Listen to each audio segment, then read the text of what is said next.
Great, thank you. Thanks for the opportunity. So, welcome everybody. Just as we're warming up and welcoming guests, just to remind you that I'm Josephine Hughes and I support counsellors in their private practice. And if you're catching up with us afterwards, please remember to put the hashtag replay in, because a lot of people catch up with us after the event. But today I'm really pleased to welcome Caroline Joynson from Cheerleader PR. So I've invited Caroline because she's coming to do a talk next week at Therapy Growth Group, where we'll be going a bit more detail about what she's going to share today, but also because I'd really love more people to get clients, and Caroline specialises in helping people grow their businesses through PR. So Caroline, would you like to tell us a little bit about you? Yeah, sure. Well, hi everybody, and thanks for having me on here, Josephine. I'm looking forward to speaking to your group next week as well. So, yeah, I'm Caroline Joynson. I founded Cheerleader PR coming up to 5 years ago now, as kind of the next step in my PR career, which has been over 20 years in the making. And I have worked for PR agencies and I've worked in-house as well. But when I went freelance, I found that a lot of the clients I was working with who were sort of small owner-managed businesses who'd created a business out of their passion were really struggling to promote themselves because, if you're like a solo business owner or a very small business, it's like you might not have the budget necessarily to employ someone to do your PR or do your marketing for you. And equally, as the owner of the business, you're the best person to do it anyway because you're at the heart of it.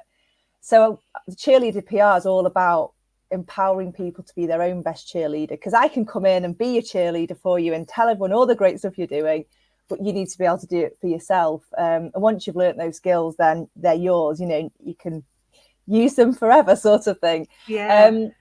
So that's kind of my background and how I came to set up Cheerleader PR. I think people get so overwhelmed with, for one, PR, what it is generally in the whole media thing, but just with messaging and like putting themselves out there in their story and just feeling like that's okay and that they're good enough to do that. I think a lot of people are quite like, oh, who am I to sort of look like I'm showing off or blow my own trumpet? And it's like, to counter that is one of my main missions, really.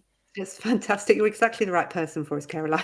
Oh, good. Because the thing that we find really difficult is that, I think a lot of therapists, we're used to sort of being in a room with one other person, getting really deep into their stuff. And it's all about the client. We're not talking about ourselves, we're listening to our clients. And yet when we put on our marketing hat, suddenly it's the other way round. And I think the vast majority of people I speak really struggle with promoting themselves. It's like, and a lot of us are introverts as well. We're not like, whoa, out there. And, we're just not those sorts of people. And so it's a real struggle for us to actually promote ourselves. And, the sort of like, whoa, it makes you sort of want to vomit in the nearest bin, really, the thought of promoting yourself. So It's just so alien to us, I think, as a culture, like British culture, like it's very sort of, don't, as I say, don't show off and kind of be modest and all this sort of thing. And that's great, but it's not great when you actually need to put yourself out there to, as you say, attract more clients and help more people, because ultimately that's what your people are doing. They're going out and helping people, which is fantastic. But if people don't know that they're there, then it's going to be a lot harder. And so it's finding a way to do it that feels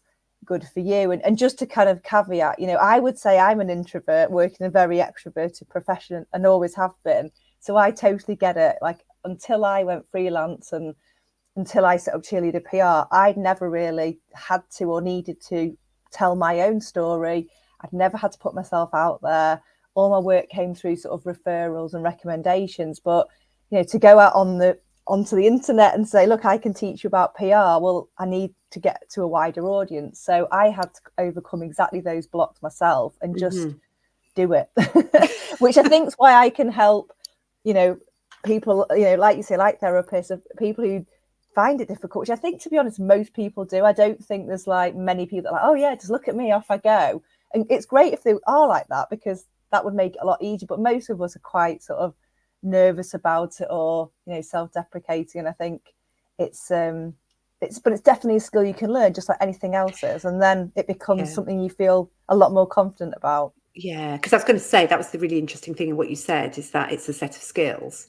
Because I think, it feels sort of like, I mean, for someone like me who doesn't know a lot about it, and that's part of the reason why I thought we must get someone into Therapy Growth Group to talk about this stuff, to talk about PR, because it does feel like a bit sort of like I've just got not the first idea about how I could go about it. I mean, I've got a little bit of a better idea now, but I sort of wonder, for people who perhaps are watching and thinking, well, what do I need to do to promote? I mean, that's probably a big question, but for your sort of solo business owners, what would you sort of suggest? I mean, I think basically PR is all about other people saying you're good at what you do. That is kind of the gist of what PR is. Yeah, the media coverage is one aspect of that, but there are many other ways for other people to say that you're good at what you do. And I think if you think about it like that, that can really help. So it could be speaking on someone's podcast. It could be what you do on your social media. It could be doing a joint. This is PR. What we are doing now, it's you're putting me in front of your audience and saying, Caroline knows the stuff, she can help you, and you're giving me like the rubber seal of approval, and that's what any PR does. It's someone putting you in front of their audience, and that's why it's called public relations. It's about those relationships, and so in terms of kind of where to start, I think the main place I tell people to start is actually with you and your business, and thinking, well, who is it I actually want to work with, and what do I actually want to achieve in this business or through this business?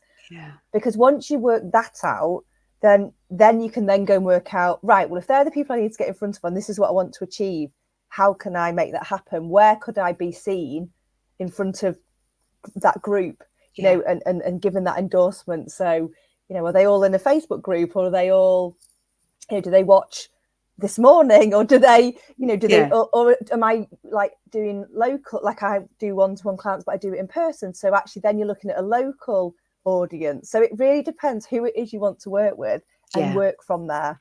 And I think that's that sort of, it's like, a step-by-step process, rather than just a big like, whoa, where do I even start? It's like, actually start with yourself. That's a really, really good point. And I do spend a lot of time with people when I'm working with people, saying, right, who is it that you want to work with? And that's for many of us, because we're trained in therapy, we're not trained in marketing, and so that in itself can be quite a difficult process to work out who it is that we want to work with. And I think the other complication as well that has sort of really come much more into focus since the pandemic is, of course, a lot of us were seeing face-to-face clients. Most of us were seeing face-to-face clients before the pandemic, and then overnight we had to go on to working on Zoom. I did loads of sort of little training sessions with therapists, just helping them learn how to use Zoom. And it literally happened overnight, didn't it? We locked down and people were seeing their clients the next day via Zoom. It just like that. And so as a result of that, there's a lot more therapists now who like working online, want to work just online, but they haven't got that same sort of local audience. And it can be a real struggle for people to work out how they can attract clients online, because, whereas before you were sort of you had a fairly small pond. Obviously, being online, we've got like sea, haven't you? It's just an ocean of people, and it's so difficult to know how to reach people in that situation. It often comes up as a question in the group: how can I reach people if I'm just working online? Yeah, it's that thing, isn't it? It's like it gives you this massive opportunity, but also it's like, where do you start, sort of thing. It's how do you hone that down and make that work for you? And definitely that's sort of a process. As you're going through that, you can think about, well, who do I want to work with, and where can I find them? In large numbers. It's that. But I can totally see it's a massive like culture change for your people. And just getting used to, and the same, to be fair, like I guess when I started in PR, there wasn't social media, and there wasn't Zoom and all those things. It was over 20 years ago. So really you were like, right, what newspapers are we going to try and get the client in? And almost like it's the same sort of example. Suddenly you've got all these different media channels. People can have their own podcast, their own YouTube channel, like a TV studio. They can have, they can broadcast their own news.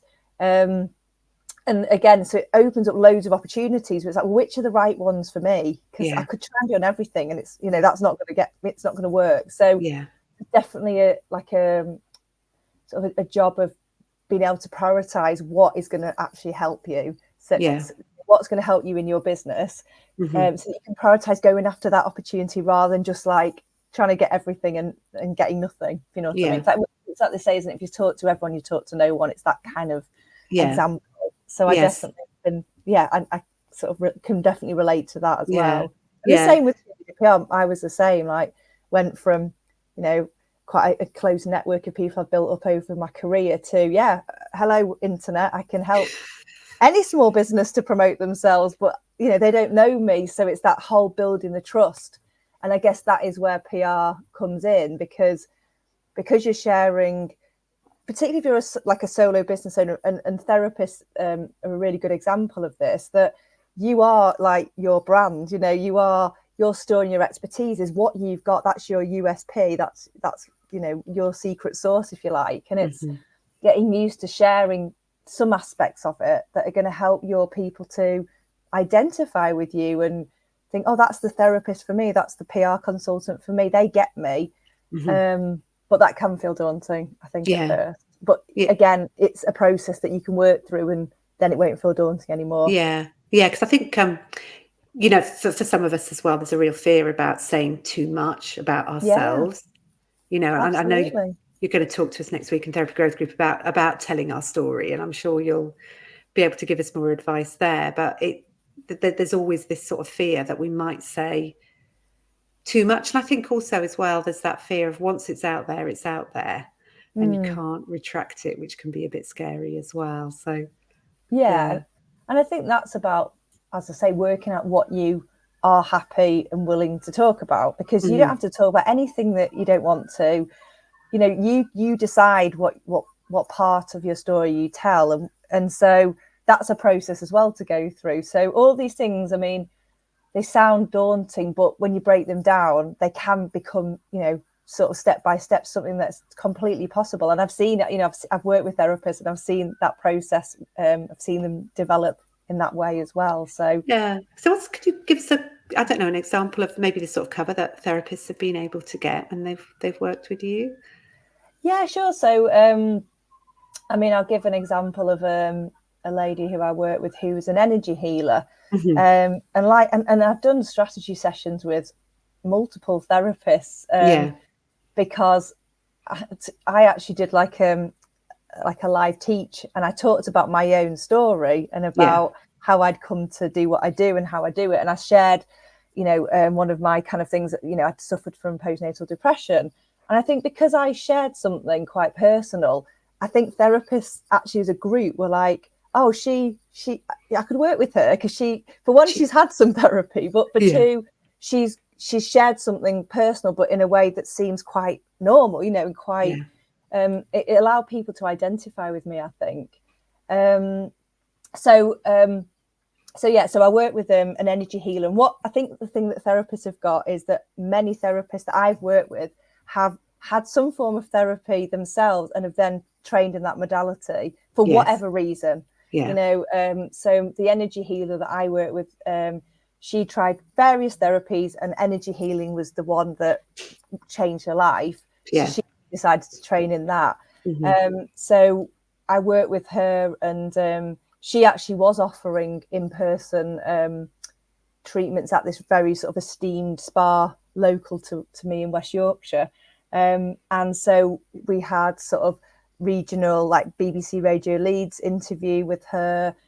She was in the Yorkshire Post, like a big sort of a full page feature about her and her story. But when I say her story, we had worked together to put together like a bio for her and a press release, which she obviously approved and was happy with. And they covered what she was happy to talk about. She did do an interview in both of those cases, but ultimately, if the journalist has got the story written up for them, they kind of accept that. They might ask you a little bit more, but you've given them most things, that they need. So it was a very managed way of doing it. And as I say, she particularly locally got great coverage. I've also worked with sort of coaches for therapists who have had to do some form of therapy themselves and had coverage in sort of like the the trade type media for the therapist community. So yeah, various really, definitely regional and trade, and it just depends what's right for that person as well. Yeah, depending on what they want and what their objectives are, I guess. And I'm just picking up on what you said about that therapist that you work with. Was that, so to a certain extent, you sort of controlled the story, didn't you? Because you crafted the story together so that when it came out, it was stuff that she was happy to share as well. And I think that's an important part of it. It's sort of like, if you weren't prepared for it, I mean, A, she might not have got the cover, but B, it might have been a bit different. Things might have not quite been the story that she wanted to tell, possibly. I think it's that thing of sort of, so I do like sessions where I work people's story through with them, and it's almost like the whole, or I help them to write their own media bio, and it's almost like that process of doing that, going through their story and seeing like how it joins up to get them to where they are now. Because that's ultimately, I suppose, we're not going into every aspect of their lives. We're looking at what got them to where they are now, being the therapist, or in my case, being the PR consultant. What were kind of the main themes? And so actually, in terms of what we would then share, we don't need to share the life story. It's the bits that got them to where they are now. So when I go through that exercise with people, I think they just feel like, wow, I've done so much, look how far I've come. And then we also look at their expertise, like all the things they could talk about, on an expert level. And they'll be like, oh, it's amazing. It's like a light bulb goes on when they go through that process. And that's one of the things I just love. I love the most. And then writing it up, is like the natural next step, because they then write it up based on, as I say, those kind of the bits that led them to where they are now. And as I say, I always say, if there's anything you don't want to share publicly, then don't share it. That's absolutely fine. You choose what you share and what journalists request you reply to. It's totally up to you. And that's, I think, if you can think, no one's trying to trip you up. They're just interested, and you choose what you share and where you share it. Then hopefully it's something that can, as I say, make a massive difference and be very cathartic, actually. I just find that sort of intersection really interesting, because I spend quite a lot of time with people doing a similar sort of thing when we're trying to find their niche. And that quite often, what I find is I'll talk to them about, what sort of clients do you like working with? But when we sort of start looking at it, it's often, and it really goes against the sort of flow of what we're often taught, because we're taught sometimes, oh, you shouldn't work with people who are too like yourself. But quite often, the people that we help are the people who are a bit like ourselves prior to therapy, and it's just, I'm like you, I absolutely love that part of the work, because it's really drawing people's stories out of them and seeing how that applies to the sort of clients they work with. And I guess, that's part of what, when people tell their stories, people are identifying, like you said, when you had you described your own experience of having postnatal depression, and that meant that people thought, oh yeah, I can relate to this person. It's that sort of thing, isn't it? And it wasn't calculated. I mean, it is definitely a part of my story, and I have chosen when and where to share that. And in that instant, that was the right. It felt fine, and I shared it. And I've shared it in a few other places. But it's funny, when I was pregnant with my second daughter, I was made redundant, and I've shared. I mean, the amount of coverage I've had out of that. Because it's something so many people can identify with. And again, it's such a crucial part of my story. But it's like, at the time with those things, I never would have thought I would have ever shared them, because I was quite like ashamed and embarrassed, or, didn't feel great about them at the time. But as I say, I think actually realizing, well, they've got me to where I am now, and I'm proud of myself. It's kind of, you take the power back, I think. And that, when you get to that point of being able to do that, which it depends when that's going to be, each person's different, then I think it's just really, really powerful. I had another lady who'd been made redundant, and she found it really hard to talk about it. And worked together, and then she was like, oh, I can talk about it now. I don't know why I couldn't before. But it's like, yeah, but you hadn't really. And I'm not a therapist, obviously, I'm certainly not that, but it was that thing of just the process of working through that story and joining up those dots just made her think, actually, why am I ashamed? It's, and also loads of other people have been through it, as they have with postnatal depression, and whatever you've been through, there'll be other people that have been through it as well. Yeah. It's amazing, isn't it? Because I mean, what I'm hearing, and I'm sure people who are watching will sort of identify with this, is that, as therapists, we do spend a lot of time listening to people's stories. And it is through that process of people telling their stories and maybe, having someone who's, compassionate and kind and respectful, that they begin to see this change in how they can view it. So although like you say, you're not a therapist, but it was therapeutic, I think, for Yeah, the person definitely. concerned. And I think what Yeah. you said about, in a sense, they took their power back in that story, which I think is really important. And that's what we do in therapy. We help people take their power back. So it's amazing how, you sort of like, this is what I love about sort of meeting people like yourself, because you find there's all these sorts of intersections really between, what we're doing. And I think, like you say, if you're always thinking, you're always listening to other people's stories, you probably just get used to, that's part of what you do, and you love it and you're passionate about it. But it's actually sometimes it's great to share your own story, and you'll get those benefits yourself then, which is a nice thing to think, really, isn't it? You're helping other people by sharing your story. Yeah. So So have you got any advice for people who sort of do find it scary, the thought of going and putting themselves out there or anything? If you... Yeah, I mean, I think definitely there's a piece about sort of being prepared to do it, in terms of, like, as I say, working through that process of, I do have like a media bio masterclass training that takes people through that kind of step-by-step way to, like, work through your story and present it. And it's, going through something like that, or, I mean, at the basic level, bullet pointing out, how you got to where you are now, and those, what were the highs, the lows, what did you learn along the way, and the same with your expertise, and just keep it somewhere where you can see it, and just remind yourself how much you've actually done, and how far you've come, and all the things that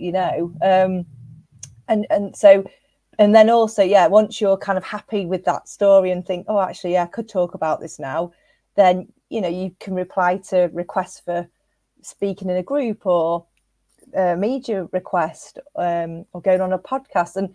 But I suppose the other side is just to think about where it is you do want to be seen as well, and just making sure you kind of prioritize those things. So I think with any of them, it's a process, and it's just working through it and accepting that it feels daunting at first, but that's because you haven't gone through the process yet. And I'm confident that you can get there and get to somewhere that you feel good about, but you just have to accept you're just going to have to work through it, with guidance, really. And I guess that's the same for anything that's new. All of us are trying different types of marketing, and I might be used to PR, but like something else is completely new to me. So I guess it's just being kind to yourself as well, really. And taking it step by step, and not being... I was talking to someone earlier, and she said, she sort of started small and then built on it, because that was what sort of enabled her to take those steps, as sort of like of telling her story as well. So just to sort of begin to wind up a little bit. So where can people find you, Caroline, if they want to look you up? Okay, so my website is cheerleaderpr.com. I'm on Instagram as at cheerleader_PR. I've got a Facebook business page, and Caroline Joynson, Cheerleader PR with Caroline Joynson. I found you. I looked you up yesterday. So. And also a free Facebook group where I do lives like this, and give tips and advice. And that's called PR for Passionate Go-Getters. Righto. Oh, I'll look out for that. And I do have as well, I can share the link, I'll give it to you to share. I do have like a kind of a beginner's guide to PR, and where to start and how to get into it, which covers various parts of what we've talked about. So I can share the link to that, and people can download that for free as well.